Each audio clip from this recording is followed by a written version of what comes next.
జోగులాంబ గద్వాల్ జిల్లా నియోజకవర్గం గట్టు మండల కేంద్రంలో గల పంచాయతీ కార్యాలయ మిగులు స్థలంలో బడా నాయకుడు అండతో పంచాయతీ కార్యాలయ ప్రభుత్వ స్థలం కబ్జా చేస్తూ షాపింగ్ కాంప్లెక్స్ నిర్మిస్తున్నారని గ్రామ సెక్రటరీకి ఎన్నిసార్లు చెప్పినా పట్టించుకోవడం లేదని, ఈ విషయమై కలెక్టర్కు కంప్లైంట్ చేసినా ఇంతవరకు ఎటువంటి చర్య తీసుకోలేదని వారు అన్నారు.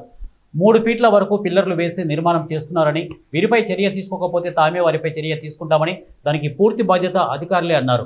రాబోయే భావితరాలకు ఉపయోగపడే విధంగా ప్రభుత్వ స్థలాలను కాపాడుకునే బాధ్యత మా గట్టు మండల ప్రజలదే అని వారు అంటున్నారు. ఇక భూ కబ్జాదారులు మాట్లాడుతూ, ఈ స్థలం మా పెద్దల నుండి వస్తున్న పరంపర ప్రాపర్టీ, ఇక తాము రాజకీయం చేయడం లేదు, తాము నాయకులము అసలే కాదు, రైతులమన్నారు.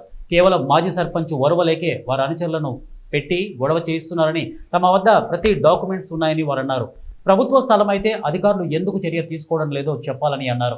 జిల్లా పరిషత్ సీఈఓ నర్సింగరావును ప్రశ్నించగా కలెక్టర్కు ఫిర్యాదు రావడం జరిగిందని, ఆ విషయమై పూర్తి స్థాయిలో విచారణ చేస్తున్నామని, విచారణ తర్వాత వివరాలు వెల్లడిస్తామని వారు తెలిపారు. వాళ్ళు ఆస్తి ఇవ్వలేదు మా అమ్మకి, అన్ని వాళ్ళ ఆస్తులు అమ్ముకపోయిన తర్వాత చివరగా ఉన్న ఆ స్థలంను మా అమ్మ పేరు మీద మా చిన్నమ్మ నర్సమ్మ రిజిస్ట్రేషన్ చేసింది. రిజిస్టర్ డాక్యుమెంట్లు కూడా ఉన్నాయి మా దగ్గర.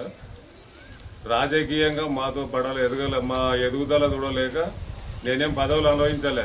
నా కుటుంబము, నా అన్నదమ్ములు అందరూ వ్యవసాయం చేసి బతుకుతున్నాము.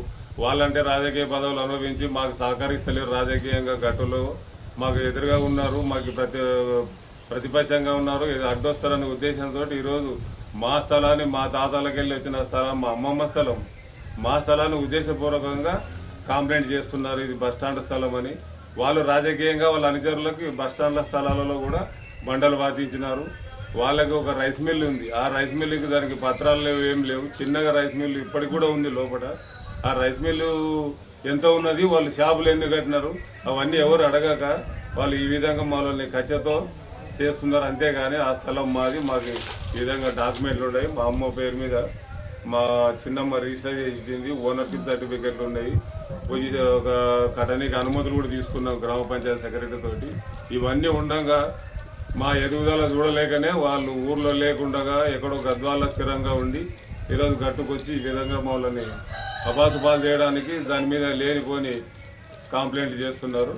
వాళ్ళు ఏమైనా చేసుకోక మాకున్న హక్కులు మాకున్నాయి. మా చట్ట ప్రకారంగా మేము పోతున్నాము. వాళ్ళు ఏమైనా చేసుకున్నా మాకు ఇబ్బంది ఏం లేదు.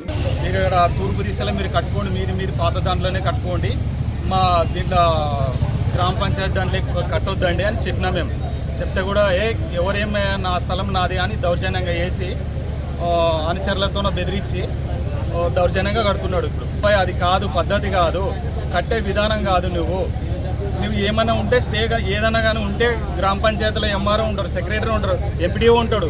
ఆయన అడిగి ఆధ్వర్యంలో కట్టండి, మీరేం వద్దనేదేం లేదు, వ్యతిరేకంగా కట్టొద్దండి మేమని అడుక్కున్నాం. ఫస్ట్ ఎంపీడీఓకి ఫోన్ చేస్తే ఎంపీడీఓ రెస్పాన్సిబుల్ ఇవ్వటం లేదు, సెక్రటరీ ఫోన్ చేస్తే సెక్రటరీ ఫోన్ ఎత్తడం లేదు. వాళ్ళ ఆధ్వర్యంలో మొత్తం ఇది కృష్ణమోహన్ రెడ్డి మొత్తం బెదిరించినారు. బెదిరించిన వల్ల అసలుగా వీళ్ళు లీవ్ కూడా పెట్టి కాసి మళ్ళీ మేము అడగనికపోతే లీవ్ పెట్టి కాసి పరారులా ఉన్నారు. వీళ్ళంతా సెక్రటరీ కానీ, ఎంపీడీఓ కానీ, వీళ్ళు ఎంఈఓ కానీ, వీళ్ళు ఎవరు లేరు. ఇప్పుడు ఆపుదాలు చేద్దామంటే కూడా నిర్లక్ష్యంగా మొత్తం అంతా ఏం కావాలంటే ఏం చేస్తానని బెదిరించడం వల్ల జనాలు కూడా ముందుకు రావడం లేదు. భవిష్యత్తులో అందరికీ ప్రజలకి అవసరం ఇది, ప్రతి ఒక్కరికి. నా ఒక్కరికనేది స్వార్థంతోనే నేనేం మాట్లాడతలేను, సొంత ప్రయోజనంతో కాదు. ఏమంటే ప్రతి ఒక్కరికి అవసరం ఉంటుంది. ఇది ప్రతి ఒక్క జీవన ఆధారము.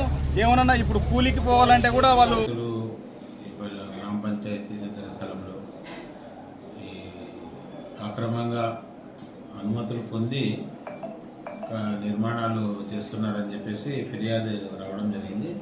దీనిపైన వెంటనే జిల్లా పంచాయతీ అధికారి గారికి పూర్తి స్థాయిలో విచారణ చేసి దానికి సంబంధించిన నివేదిక ఇవ్వమని చెప్పడం జరిగింది.